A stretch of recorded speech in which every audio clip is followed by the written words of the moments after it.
The following is a live broadcast of a Lone Star community radio program, recorded and broadcasted live on irlonestar.com, Conroe's FM 104.5, 106.1, and facebook.com/irlonestar. For more information on this show, please visit our show page at irlonestar.com/shows. To sponsor or donate to this program, visit our donate page at irlonestar.com/donate, or email us at lscrstudios@gmail.com, or give us a call at 936-666-1084. Lone Star Community Radio production and broadcast is possible by folks like you. So sponsor and donate today.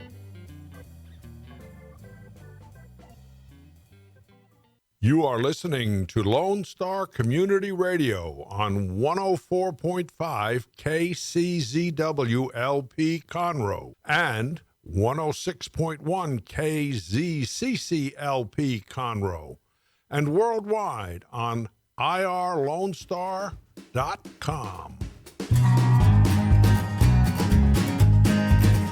Hello, everyone. Happy Monday afternoon, July 5th. This is Lone Star Community Radio in downtown Conroe, Conroe Culture News. I am your host, Margie Taylor, Taylorized PR, FM 104.5, 106.1. And this is live streaming on irlonestar.com. And you can go to Conroe Culture News on Facebook, and you can ask some questions, and we will answer those at the last half of the show today. So I am honored to have two wonderful people sitting across from me, socially distanced, of course. Lorena Perez McGill, she's a candidate for Texas State Representative, District 15. And also I have Steve Toth. He is the elected state representative for District 15.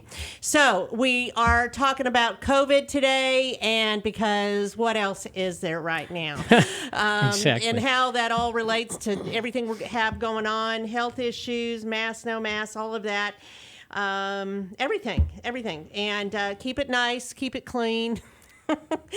And this is sponsored by Roger Stein Chiropractic, and she is located at 3033 West Davis by Conroe High School. If you're a new patient, you can follow her on Facebook to see how she's giving back to CASA with every new patient. $25 for your visit, and it goes back to CASA. Early voting continues this week, Monday through Friday, 7 a.m. to 7 p.m., and then it goes dark for a while and comes back on Tuesday of next week. That's July 14th, 7 a.m. to 7 p.m. And at that time, you will be required to go to your local voting precinct booth. Right now, you can go to any 7 polling places. 6? I'm thinking there's 6. Yeah, countywide. Yeah. Okay, you can go to anyone, wherever you work, wherever you are. There's 2 in the Woodlands. There's Magnolia, I think there's 2, Montgomery, Willis, and right here in downtown Conroe as well. Oh, and East County, too. So if you want to hop over to East County, you can go vote over there. So who's in the runoffs right now is Constable Precinct 2, Gene DeForest against Daniel Pena, Vince Santini, Eric Yolick for the 457th District Judge, and Scott Goldman and Jay Wright, Chief Justice of the 9th District Court of Appeals in 10 counties. Can you imagine having to go to 10 counties, Steve? I can. I've done that. It'll wear you out. A few things that are going on across the way here in downtown Conroe. Conroe Central Market will have their second monthly sidewalk sale this Saturday from 10 to 3. And if you want to see some other interesting merchandise, they have antiques in there. They're in the old J.C. Penney building on the corner of Simonton and Thompson. And then Mimi's on Main has a lot of fun stuff in there as well. Amazing furniture. They've got a lot of sales going on. And the Conroe Art League is just down the street with their gallery. They're open Tuesday through Saturdays, 10:30 to 5:30. And they normally have a first Saturday of the month annual monthly little new show for their artists, reception, and they are not doing that right now. But if you go in and look at their exhibits, you vote on the one you like best, and the winning artist gets awarded $400. So that's a really cool thing to go in there. I mean, these are all local artists, and they have all kinds of beautiful art pieces. And they also have workshops and classes that you can go to for July. And one of them is kind of cool. It's a mixed media of doing whimsical animals. Something different. if you're looking for something different to do. So, and they normally have kids classes as well, but those aren't going to start until September, I believe. So if you don't know, this is a music-friendly city as destined by Austin. So there will be live music almost every single night in downtown Conroe. Beautiful. So Cool. with that, let's get into it. So again, we have Lorena McGill Perez, and she's a candidate for the Texas State Representative District 15 in November. And you can go to lorenafortexas.com to find her, and also on Facebook. And then we have Steve Toth, who is our elected state representative for District 15. You can go to SteveTothForTexas.com. Is that correct, Steve? Yep, that'll work. To find, and then he also has a Facebook page. So, COVID. Haha, not. Yeah. I'm laughing so I don't cry. I know. So, when this first started, back, I want to say in February, started hearing rumors of it, and I do a lot of events, and they go, oh, the events are going to be canceled. I said, do you really think that's true? Do you really think it's such a big deal?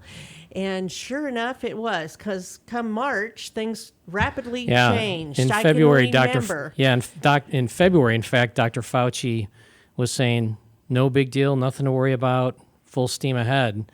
And how wrong everyone initially or subsequently turned out to be. Absolutely. And not only that, but things change still. Yeah. All the time. I mean, Yep. everything, what we know, because nobody knew really anything. I was on a flight to Oklahoma on Friday with 3 doctors, and it was cool to just sit back and kind of suck it all up and listen to these guys talk about it. And they're amazed at how much they've come to know about it so quickly, yet even still, it's an enigma wrapped in a question mark surrounded by a conundrum. It's just, there's so much that's still not known about it. Yeah. And I think that was in part what was happening in February. We have Dr. Fauci saying, just leave the masks for those who need it the most. Just have them wear the masks because we were not prepared. That's what was happening. And our president in the meantime was saying, it's no big deal. Come the spring or come the summer, it's going to be gone. It's just 1, it's just 12, it's just, I was actually. And we'll be open by Easter. That's what he had said. First he had said Easter, then he said the summer. I remember because I was in Louisiana in March. I was at a hearing, a hearing on the merits, and the place where I was at the hearing, they were just doing Clorox like every half hour, and the stench of Clorox, you know how it is. I mean, you stop breathing and still it kind of like penetrates. And I'm like, what's going on? I was not paying as close attention to the news because I was in the middle of my hearing. And then when I finally went back to the hotel, I'm like, uh-oh, I need to head back to Texas, before it's too late. Yeah, you were in Louisiana. I was in Louisiana. Oh, yeah, and they closed off Louisiana. Well, that was such a hot spot because it was. one of the big things is Mardi Gras, right? And so they took Nobody paid attention. They took zero precautions. Because nobody believed it was really true. So what was the date of that, Lorena? When were you there? My hearing was actually on March 8th, March the 8th. Yeah, so Texas at that time was already starting to take it really seriously. Yeah. So we're even that early on, we're closing schools. We're encouraging large events not to take place. That's and right. So the Woodlands venues, the Marriott and so on and so forth, they canceled all their big events. Churches by that time were already starting to not meet on Sunday. So I think that's the credit of Texans that they took this thing really seriously very quickly. Some Texans. Well, I remember when the Houston rodeo was closed seemed to be I think most the Texans, instigator. I think most Texans took it very seriously as opposed to New York, which New York a week later, their schools were still open. You still had the governor in New York saying, go to Chinatown, take in a show at Broadway. Which was stupid. It was foolish. Yeah. And that's how we end up just doing, whatever remedies at the end instead of precaution at the beginning. So, but then it seemed like everything was getting better, right? Right. Because everything was closed. downtown here was a ghost town. Everywhere you go, I mean, all over the country, which is kind of overwhelming when you think about that. Right. Not only our country, but every country. I mean, imagine going to the Strip in Las Vegas and there's nobody on the street. Right. There's nothing going on, so everything's closed down, and we like peek out. Is it okay to come out? And what happens? Well, More what- people get sick. What Seems happens, like. I think, is that it was not gone. And nobody paid attention to the doctors when they were saying It was "We just need- in the closet. It wasn't gone. we need to watch for Yeah. the curve to flatten and to remain flattened long. And then do you remember that a lot of people took their arms and just went to our Capitol building, went to different other buildings just protesting and saying reopen, reopen. Well, it did hurt the economy a lot when businesses are closed. You're telling me I'm a small business person. So the small businesses here in downtown Conroe, these are entrepreneurs. yeah. This isn't like any other area in Montgomery County. Right here in this little strip. It's old historic buildings. You know, Montgomery has some of that similar, but these are all individual people, and they weren't open a month. I think it was a month, wasn't it? About. Something like that. You're gonna even the Texas Restaurant Association is saying that 35 to 40% of the restaurants across the state of Texas are gonna Absolutely. go bankrupt. Yeah. And here's where I think the government and I'm going to say this as nonpartisanly as I can. This is where Republicans and Democrats should come together and just say, you know, I was wrong. I made a mistake. Because I think rather than appealing to the better angels, to our better angels, we tried fear and intimidation. And fear and intimidation only lasts for so long, and then people just throw it off. In fact, there's a proverb that says, where there is no vision, people are unrestrained. And all we did was focus on how scary COVID-19 was. In fact, we were told early March by the Texas Medical Center, and they relayed this to Montgomery County Hospital Hospital Board members, specifically Chris Grice.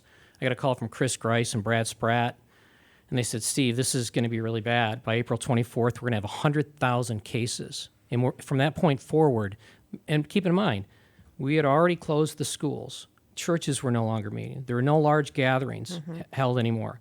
Churches, if they were meeting, were very sparse. People just weren't going. Hospitals at that point, if you talk to any restaurant owner, they'll say that they were down below 25%. They weren't putting social distancing in place. It was just happening by virtue of the fact that people were afraid to go out. So you had, in effect, a shutdown even before the government ordered it. Yet we had the government saying 100,000 cases by April 24th, growing at 20,000 a day. We'll have 15 to 20,000 people in Montgomery County in hospitals. We'll have thousands that will perish from this, right? And so this was the flawed IHME modeling that we were getting, and we bought into it hook, line, and sinker. And when it didn't happen, people were angry. I think that what we should have done is we should have said, look, we flattened the curve. Thank you. You're responsible for doing this. Let's continue to do the responsible things necessary to take care of our neighbor. I love the way Paul Gabalis put it. Paul said, I wear a cross to show my love for Christ. But he said, I'll wear a mask if that's what if it makes you feel comfortable and it shows my respect and love for you as my fellow citizen. And again, I think if we'd appealed to people's better angels, I don't think we'd be in the mess that we're in right now. I really don't. See, and I digress. I do not agree with what you're saying because I think that mostly it was prevention. It was everybody just being cautious about, the unknown. And quite frankly, we are dealing still to this day with the unknown. This is a pandemic where nobody, and you had just said it before we went in the air, where the doctors themselves are still scratching their heads and trying to figure out, what it is, what it does, and what is it that they're going to do in order to offer us some avenues so that we can prevent it, or at least we can do palliative measures to make it lessen. Well, so here's some of the things that they talked about, and I know this is anecdotal, right? Because I've only heard it from 3 doctors. I've heard it from more than that, but The question is going to be in this. We were told 15 days, 14 days. Wasn't it 14 days? I'm looking at my chief of staff. It was 14 days, 2 weeks to flatten the curve. That's the message that they gave to us. We heard from Dr. John Hellerstedt that said there are two types of people in Texas: those that have COVID, those that will get COVID, because it is a novel virus. We don't have any means by which, we don't have prophylactics. There's no background. There's no vaccine. There's nothing. And so you're going to be infected with it at some point.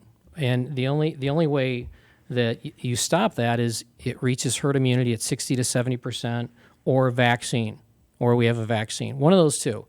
But one of the things that these doctors were telling me, and it's something that Dr. Tom Oliverson told me 2 months ago, was that this thing may in fact be a retrovirus. There may be 8 or 9 strains of it right now. I know doctors in Pittsburgh have been talking about the fact that this new or later strain of COVID is not as severe as the earlier strain. So those that come into the hospital are not coming in and experiencing, even those with comorbidity issues are not experiencing the same problems earlier that they had. And you know, how much of that is a different strain? How much of that is the fact that in the early days of this thing, they were treating it with water and Tylenol, and that's it. That's all that they were using. Now, today, they've got modalities to treat this, thankfully, that they're having success with it. I was reading something over the weekend that said there was a new strain out, that it, whatever. Yeah, I heard that on the I heard that on the radio something. This morning that they used they used the number of 9 different. There may be 9 different strains. It's all pretty scary. We don't know. But I think that people are more respectful, kind of what you said, of others than they were even several weeks ago or a month ago or 2 months ago. Who knew that when we started this beginning of March, here we are in July, that I don't know if it's any better. I really don't think the whole strain, I think actually more people, like you said, are getting infected. And I think it depends. Nobody knows how bad you're going to get it. But here's the thing to keep in mind. If you look at the number of cases, it's doing this, right? But the hospitalization rate is not following it. There are more hospitalized by virtue of the fact that more people are sick. But it's not crazy. But it's not, the hospitalization rate is not anywhere near what it was 2 months ago. So 2 months ago, in the height, no, not 2 months ago, when was the highest number? We had 63 cases. When was that? That was late May, early June. That was the high water mark in Montgomery County of 63 cases. Well, we're down, I think, now to 27 cases. Now, that's a lagging indicator. So typically, you get diagnosed, and then you wind up in the hospital, if you're going to wind up in the hospital. But if you look at the number of people that are infected and being infected on a daily basis, the hospitalization rate is way down, which that's a positive thing. I mean, all hospital beds in Texas, and this is from DSHS, Department of State Health Services on Thursday, all hospital beds in Texas, 14.6% of them are COVID. ICU beds in Harris County, it's 43%, 671 out of 1,559. So while their numbers have increased fourfold, their ICU beds are only up by about 50%, which that's encouraging. So you don't want anybody hospitalized. We only have one hospital here in Montgomery County that takes COVID. I think there are 2. Herman. No, St. Herman Luke's Memorial. St. Luke's is also taking St. them. Luke's is doing So too? yeah, so Methodists, and this is how you're counted, right? You're counted by where you live, Right. not where you're hospitalized, right? So we have Montgomery County people that are hospitalized that are not here in Montgomery County. Some of them, if you're at Methodist and you have COVID, unless they've changed things, you were treated in Katy, but you weren't counted towards Katie's number. You're counted towards our number. Yeah. Still. Did you know that? Yeah. Yeah, still, the point, my point is, instead of preventing it like we could have, here we are. But you can't prevent it. And that's one of the things that we've been told since day one, which is you've got to flatten the curve. You can't, it's not stoppable. In fact, New York City, and this was an interview that Governor Cuomo gave in late May, early June, they looked at the last 10,000 cases. 66% of their cases came from people staying at home. And what he was shocked about was the fact that it wasn't transit workers, it wasn't first responders, it wasn't even people in the medical community. It was people that stayed at home, and they were just shocked by it. And what it tells us is that COVID, and this is what doctors told me, was that COVID likes a cool, dark area. It doesn't like it outside at all, and it's not comfortable there. But if you're shut up, go outside. if you're shut up and people come into your home, if people come into your home that have it, if they're there long enough, eventually you're going to contract it. So. But when we look at other countries, That's why flu and the stuff goes on in the winter months when everybody's inside. That's it exactly. when you look at know. other countries that took preventative measures, I mean, look at the heads of state of Germany, of countries like New Zealand, where, right now they have actually slowed it down. And they slowed it down because they took the preventative measures that needed to be taken. And that's my point is, it's not fear as much as it is prevention from the unknown, instead of let's reopen. Because the thing is, and correct me if I'm wrong, but the open and close approach of the economy, I think it was not working very well. It's not. What do you mean? Very well. Just so flesh that out, just so I understand you. What I'm trying to say is that right now there are a lot more people infected. Fine, you will say that they're not at the hospital, but there are a lot more people infected. And guess what's happening right now? Didn't our governor just issue a mandatory mask order? Why did we issue it now? Why didn't we issue it before? So let me ask you a question. Hellerstedt and everyone has said it's not about masks. It's not about social distancing. It's about social distancing and masks. That the two go hand in hand. Yeah. And And yet by the way, I've got some, and you can wear them. I've like got this, I've got or my you can I've wear got it some. like this, and you will not be advertising. It, Yeah. by the way. I've got masks. I've got several of those. And so I can see Steve but- wearing that. But yeah. You can wear it like this. Okay. Go ahead, Steve. But the point, though, is that we had protests in Houston, right? And there was no social distancing that was going on. In fact, most of the people weren't even wearing masks. And people are like, well, that had nothing to do with the spike Not in COVID people, cases. experts. Go ahead. Well, experts are now saying that protests, lack of social distancing, and lack of masks is causing this big uptick. And Memorial Day. You can't leave out Memorial Day, right? People gathered in dense proximity. Parties, Inside. barbecues, Yeah. It's not beaches. It's not going out and tubing. That is just. Well, no, I that's, don't that's agree with just, that. That is just silly. I think it's just being close to somebody. But so Yeah. to get, You know, so it's if cool. if you talk to Joe Gamaldi, who's the president of the Houston Police, Houston Police, HPD union head, president of it, Joe said our cases among members, HPD members, has risen 300% Goodness. since the protests. Which is just out. It's crazy. And now we're hearing huge numbers too. Big spike in first responders from paramedics. departments and things. that- Oh, with first responders, they're saying that it's because it's taking so long to have them registered, so they have to wait with the patients that are needing to be admitted.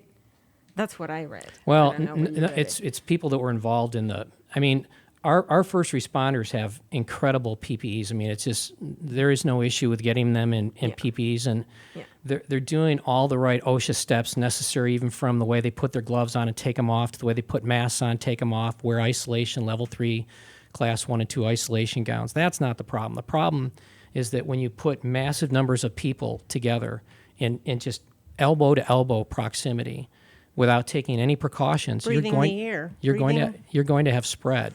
You're just gonna, and I think it's appropriate to say massive protests where people are screaming at each other without masks and are elbow to elbow, that we're going to have spread. It's inevitable. Yeah, both the ones to reopen and the ones probably about police violence and brutality and racism, I guess. All protests. Well, let's talk about that too. But I think what we're going to do is take a quick break and regroup and come right back. You bet. All right. Sound good? Yes, okay. ma'am. I'm Margie Taylor, and we will be right back with Steve Toth and Lorena Perez.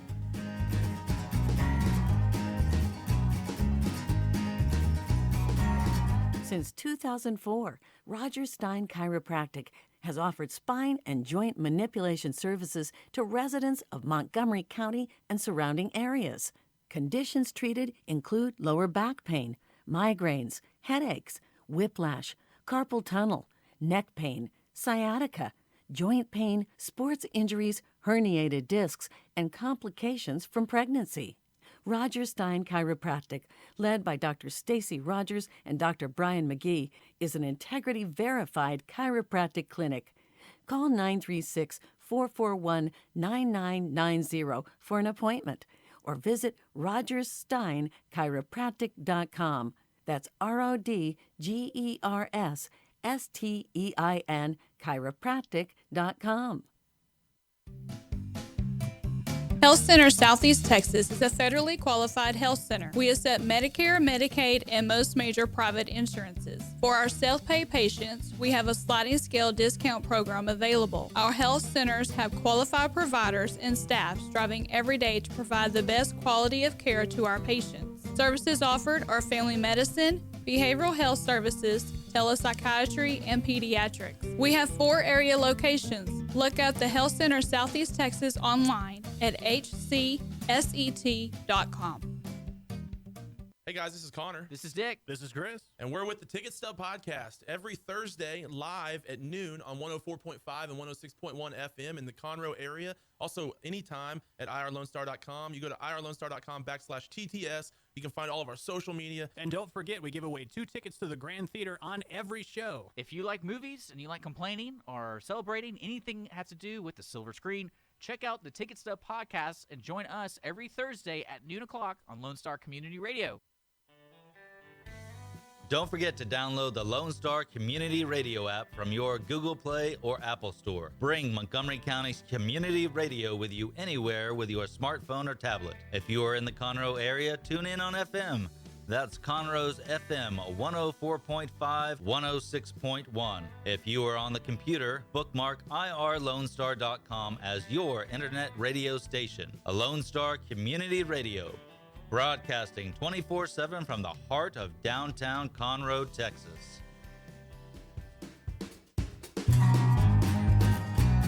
And we are back. I am Margie Taylor of Taylorize PR. This is Facebook Live on Conroe Culture News, and you can live stream it, irlonestar.com. There will be a YouTube link that will be posted later on, probably tonight, something like that. I'm here with our state representative, Steve Toth, and Lorena Perez, who is a candidate for the Texas State Representative District 15.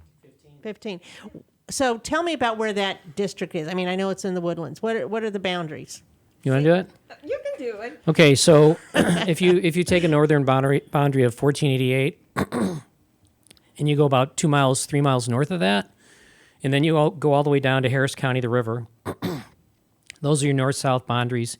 East-west is 2978 in the west, and then east it goes across 45 into Imperial Oaks, Oak Ridge, Shenandoah on the west side, obviously, Oak Ridge north, and then all the way down to Bender's Landing, Harper's Landing as well. I've got more of a delimitation by the water. You know, it's like everything south of the West Fork of the San Jacinto River and Lake Creek, and everything east of 2978 and north of Spring Creek. Yep. Water, 2978. But it's primarily Woodlands, isn't it? Or It's also east. It's also Bender's east of, so it's Oak Landing. Ridge north, and it's the east side. So it's part of precinct 2, 4, 2, and 3. Yeah, so overlap. Yeah. Okay, so we're talking about COVID and, testing too. There seems to be more testing sites. Is that correct? Yes. I don't know. Yeah. So as an example, the governor's goal was to get up to 30,000 tests a day. When things slowed down and there weren't cases, a lot of this is before Memorial Day and post Memorial Day. They had more bandwidth than they had need, and so. But those sites still stayed open. But now, as a state, we're doing upwards of 53,000 tests a day. So or no, that's not right. Is it 33,000? Because the high was 20,000. Now we're doing like And 33. this is in the entire state of Texas? Entire state. I'll find out for you. But So- the nice thing too is that a lot of these freestanding ERs will do it for you. Walmart will do it for you. But as you mentioned, you've got to call ahead. Yeah, you have to call ahead. So there isn't There- any place you can just drop in and get a test in Montgomery County? Not in my experience.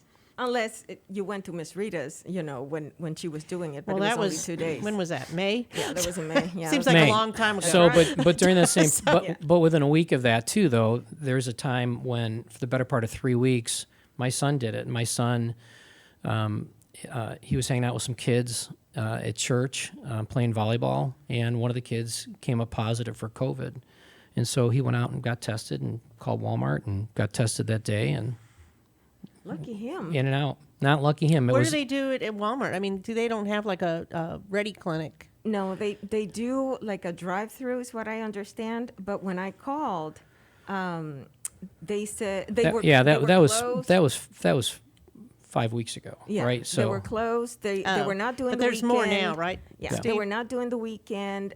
Today and tomorrow, I know that they're full. They're at capacity. So yeah. The problem is the time it takes to get tests back.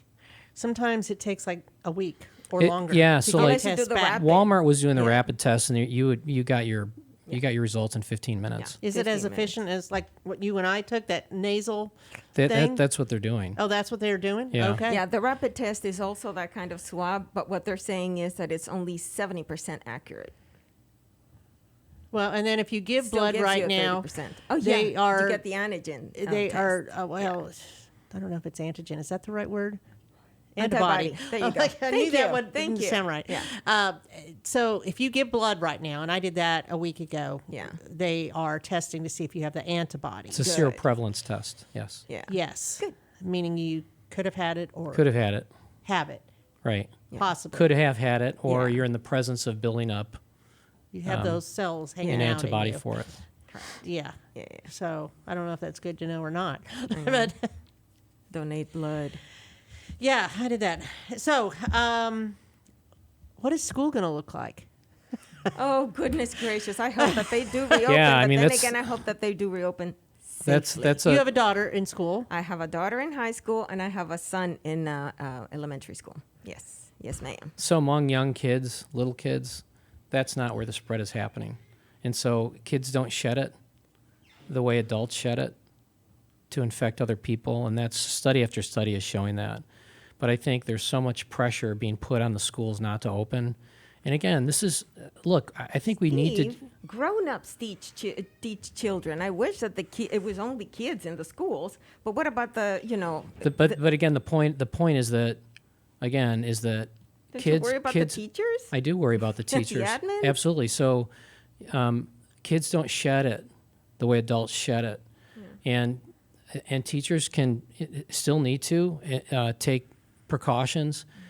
I think if we got creative and realized the fact that we're no longer an agrarian-based economy like we were, 200 years ago, that maybe we start doing the school thing the way Europe does it, and you stagger instead of kids taking off for 3 months and then forgetting everything that they just learned. Maybe you do more. Maybe you take off for a month in the summer and a month and a half in the winter and 2-3 weeks in the spring, so that kids stay sharp, teachers stay sharp, they stay well rested. They do. Instead of burning them More out. year-round And and then just more we breaks. put the final dagger in the heart of State of Texas Assessment of Academic Readiness, STAR. It's got to go away. Thank you. Yay, an agreement here. No, I mean I know, there's I several. called Yeah. No, I also like that idea. I of- called Kevin Brady Yeah. when they announced that we initially CIC was saying we're going to be closed for a week, right? And it was starting to look like it was going to be longer than that. And I put a call into Kevin Brady's office and I said, why can the chairman call Beverly DeVos and see if we can get a waiver in the state of Texas? And thankfully, he was like, God, that would be wonderful. And he started working with her, and she went to the president. And I think this, I don't mean to get into another subject, but No Child Left Behind and Every Student Succeeds Act is is a mess, and the biggest part of that mess is high stakes testing. Just needs to go away. And so one of the Betsy things DeVos is working on it. That would be wonderful. But then yeah, again, I know no, we're I talking mean about she's been so we're pushing We're now. still related to COVID. Yeah, We're pushing schools now. We're very pushing for relevant. now is to do away with it. At the very least, to do away with it next year nationwide. But the deal though is that for education, the only way that our local schools are going to continue to get federal tax dollars are tax dollars. I hate calling them federal dollars. I mean, 'cause all these taxes come out of the same wallet and pocket, right? Right.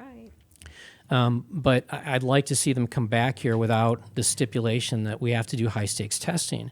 And so you can run for office, say, I'm going to do away with high stakes testing. But until the federal level does away with it, there's always a minimum amount a threshold that Texas has to meet in order to get rid of this stupid state of Texas assessment of academic readiness.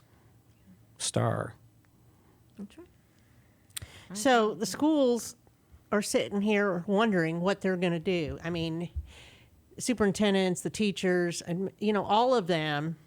Then you have the parents too, not knowing what's going on. But it starts at the top, and they Right. should be getting ready now for school starting in August. We should do some distance learning. And We should do some distance learning. The CISD is buying laptops that they can loan to the kids that don't have them. One of the things that we need to do in this county is push so that there are areas like Tamina that don't have Wi-Fi. We need to push it so that AT&T and Verizon get on it. get on it and do that for them. And so that's one of the things that we're working on right now, is to, so that there's some underserved areas where the kids we can do a hybrid. You do some of it online, you do some of it in the classroom, That's right. which will make smaller classroom sizes. Yeah, and that's part of the problem. I mean, my daughter was reading to me. There was in the news last week that one out of every 10 students disengaged after COVID-19. And it's like, well, you have to look like from the point of whether or not that student had enough nourishment, to even focus, and whether or not they had, they didn't have computers, they didn't have internet probably. How do you expect people to not disengage if they don't have the needed, It happened too tools? fast. They weren't able to It prepare. did, And you're right. If the kids can't eat, which I know there's been a lot of programs, CISD one of them, where they Right. provided the meals. There's been a lot of food drives, CISD is food still banks, CAC, all of that. Yeah, and they still are, which is really cool. Yeah, no, No, it is I wonderful. agree. I used to work at the food bank too years ago. Yeah. And I get it, and that is very important. If you don't really care if you're hungry, Exactly.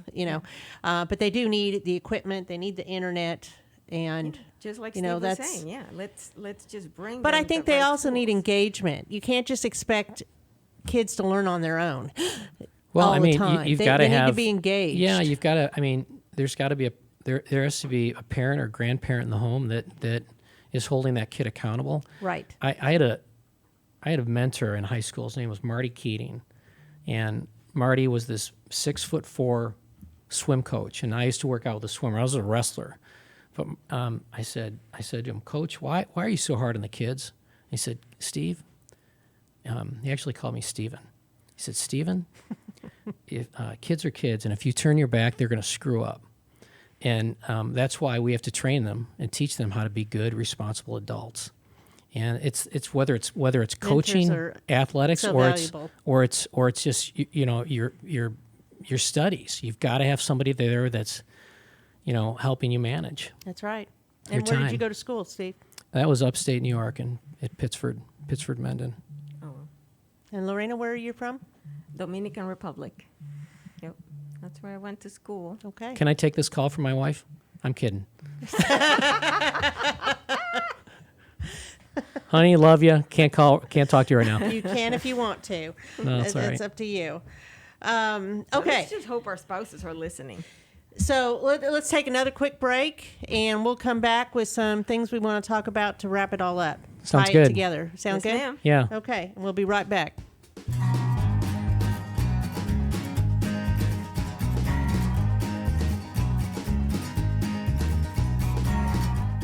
Is there someone you know who is hooked on vintage aircraft? Follow the Commemorative Air Force and its fleet of World War II planes including the mighty B-17 Flying Fortress Texas Raiders, which is based in Conroe, Texas. Texas Raiders tours locally and all around the United States, offering the public a chance to put their hands on aviation history. What could be a more perfect gift than a flight on a historic B-17? Taking to the sky on the iconic bomber is an experience that will never be forgotten. For the touring schedule, reservations, or more information, go to b17texasraiders.org or call 855-FLY-A-B-17. Since 2004, Roger Stein Chiropractic has offered spine and joint manipulation services to residents of Montgomery County and surrounding areas. Conditions treated include lower back pain, migraines, headaches, whiplash, carpal tunnel, neck pain, sciatica, joint pain, sports injuries, herniated discs, and complications from pregnancy. Roger Stein Chiropractic, led by Dr. Stacy Rogers and Dr. Brian McGee, is an integrity-verified chiropractic clinic. Call 936-441-9990 for an appointment or visit rogerssteinchiropractic.com. That's RODGERSSTEIN chiropractic.com. A Lone Star Community Radio is Montgomery County's radio station with talk, music, weather, and traffic for Montgomery County. Have a question or comment about one of our shows? Want to know how to reach a host? Just contact the station at irlonestar.com or call in and leave a message at 936-647-3776. Get involved with your community with Lone Star Community Radio. The Texas A&M AgriLife Extension Service has been dedicated to educating Texans for over a century. In 1915, the Extension Program was established under the federal Smith-Lever Act to deliver university knowledge and agricultural research findings directly to the people. Ever since, AgriLife Extension programs have addressed the emerging issues of the day, serving diverse populations across the state. Texans turn to Extension for solutions in horticulture, agriculture, 4-H and youth, and family and consumer sciences. Extension agents respond not only with answers, but also with resources and services that result in significant returns on investment to boost the economy. Join us Fridays at 1 o'clock for the AgriLife Extension Hour.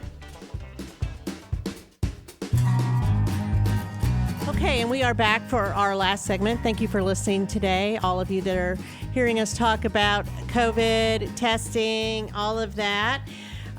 So there was one question that I will pose to Steve. The Republican convention in Houston. What do you think about that? Are you going to go? Are you going to wear a mask? If we do a convention, that's a big if. Right now, Where is that at right now? I mean, what's the feeling on that? So they held a virtual meeting of the SRECs, State Republican Executive Committee members, and they decided to let the SRECs decide this for themselves. And I didn't stay up. I guess it went kind of late. Trent listened to it, but I guess they voted, 2/3 voted to continue to have the convention. And so my guess is that they're going to put some real good safeguards in place to protect people, hand washing stations, masks, all sorts of things and they're going to require it probably. So of everyone that's there. And that's my guess. I mean, I can't tell you what specifically. Do you plan on attending? Yeah, absolutely. Of course. Yeah. So are you afraid at all of getting ill by going? I've said this early on. I said this when I interviewed Dr. Hellerstedt. I said it when I was doing videos on how to make hand washing stuff because it was all out at the store. This is if you want to make a mask and wear a mask, this is how you can make one. I've said it since the very beginning. I respect COVID-19, but I don't fear it. And I don't want to live my life in fear of anything. Right. And I think it's foolish. You make foolish decisions when you make decisions based on fear. So you will take a mask, though? Oh, yeah. Yeah, in fact, I mean, I was at Home Depot yesterday, and they required a mask, and I'm not, you as a small business owner, that's your right. I believe in personal property rights, and if I need something at your establishment and you're requiring me to wear a mask, I'm not going to cop an attitude over the fact that you're asking me to wear a mask. I mean, how is And that different frankly, from wearing a shirt or shoes, too? Well, yeah, but Wearing a seatbelt. but here's the thing too: is that again, this is not about masks. It's about masks and social distancing. So tell me what the difference is between Home Depot and church, right? Why? I mean, it's just A lot of it doesn't make sense. how can one be right and Right. safe and one is not right and safe? It's just let's be Well, consistent. I agree with you on that. I mean, a grocery store has always been packed with people, for one example. Oh my gosh, yeah, it and is. that It's was never closed, right? I would say that one is necessary, whereas the other one we can actually do away with doing. I mean, we've been doing virtual church since March, Right. Because our church leader decided to just close it down and just open it in social media. I have Are to you go still to at the Episcopal Church? Yes, sir. I have to go to the supermarket because I need to get more groceries. I need to go to Home Depot if something breaks in my house. I don't necessarily have to go to church in order to pray to God. I can do it over the internet, and thank goodness that we can do it over the internet. It's common sense. It all boils down to common sense. And Steve? So my son-in-law is an Episcopal priest, and that was a huge move for the Episcopal Church to do this, right? Because they put a huge value on the Lord's Supper. Hebrews 10:26 is like a key verse for them. Don't forsake the assembling together. That's a huge issue. And I've been involved in a veteran service organization, faith-based one, for over 10 years. And isolation is killing people. And not experiencing community is a deadly thing. We're created to live in community. One of the things that I so struggle with about this is that all the veteran service organizations that have been life-sustaining to our veterans have been shut down. And so we've basically said to veterans that have PTSD, clinical depression, and substance use disorder, we've said, stay home, watch Netflix, and drink alcohol. We're not telling them to drink alcohol, but the reality is that They're in isolation. they're and in depressed. isolation. They're in isolation. Yeah. If you've got a chemical abuse problem or drinking problem, and you don't have a support system to help you not drink, you're going to drink. Correct. And that is just a sad reality. And it's something that I'm continuing to hear anecdotally. I'm hearing stories of leaders that we've looked to in the VSOs for years that have taken their lives. Leaders. It's so sad. And so anyways, At what point do we put on leadership? I think I told you I had volunteered last week on Wednesday for a nonprofit, a local nonprofit that was actually giving food away to people who have been affected Right. financially and or otherwise by COVID-19. One person had tested positive and right after that. And we've all been warned, that we are shutting down, at least for this week. And the people are being, observed. That's in part why I'm wearing the mask, because people are under observation, because we have been exposed.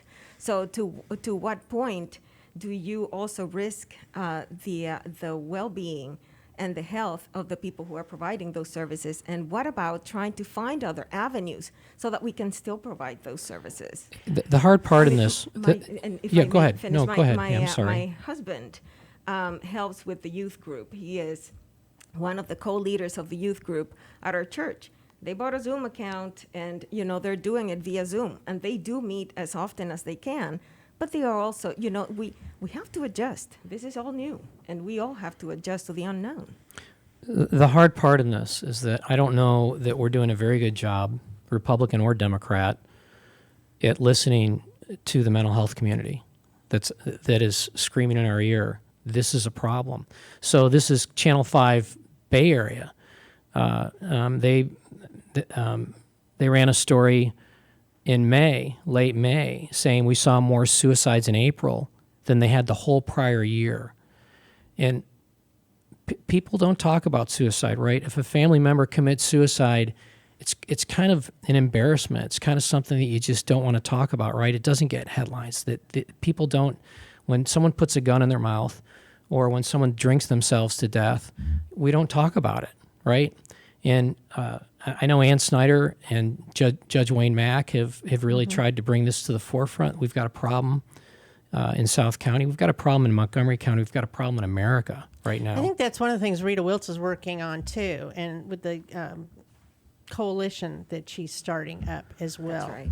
Yeah. I don't know if you're familiar with that Rita's starting again, but yes, to Yeah. your point, yes, something needs to be done, and it's not a sexy thing, but I think the whole depression, suicide, drinking, underage drinking as well. Yes, you know, that's right.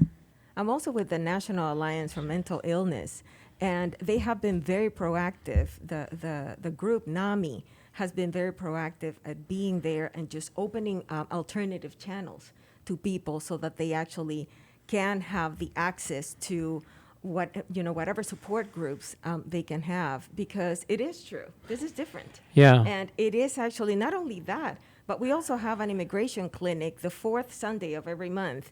And you would be surprised at the rise in domestic violence. Oh, And it's because of, people just... it goes back to community, like you said. No, well, Steve. so people COVID, need so community. COVID-related abuse, the hotlines have been burning up. So Trent did my office did some research on it, and I guess literally the national hotline for domestic violence has risen 1,000% since when early March going back, same period over last year. It's exploding, but at the same time too, suicide hotlines are not. People are not calling. They're not reaching out for help, and that's the problem with isolation. Is you grow so focused on your hurt and your pain that you don't think to reach out.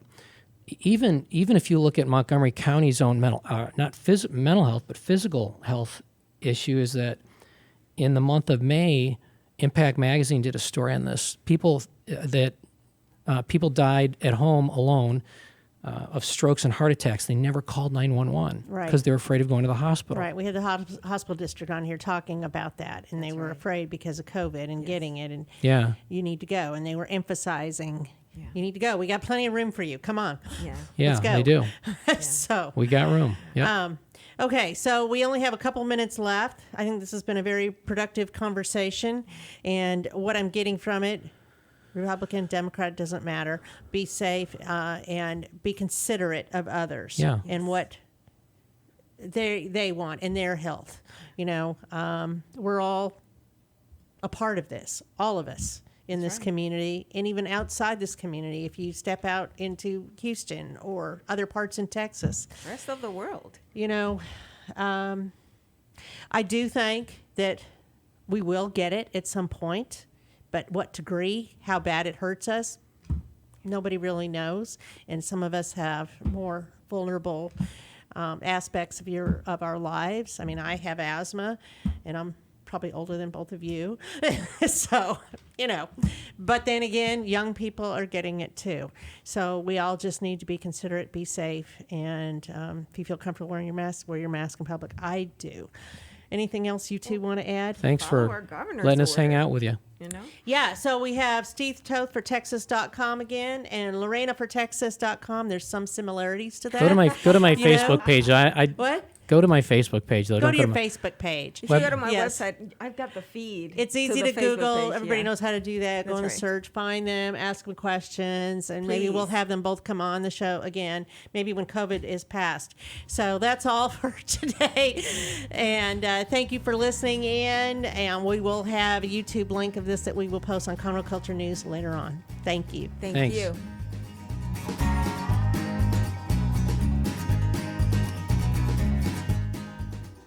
Today's show was recorded and broadcasted live on irlonestar.com, Conroe's FM 104.5, 106.1, and all rights and ownership are reserved to Lone Star Community Radio. For more information regarding this program and Lone Star Community Radio, visit us online at irlonestar.com. Lone Star Community Radio is Montgomery County's community radio station, serving the community with local programming on TV, radio, and online. If you enjoyed today's program, please support us by sponsorship or starting your own show. Contact us today by phone or text at 936-666-1037. 1084 or email the station at lscrstudios@gmail.com.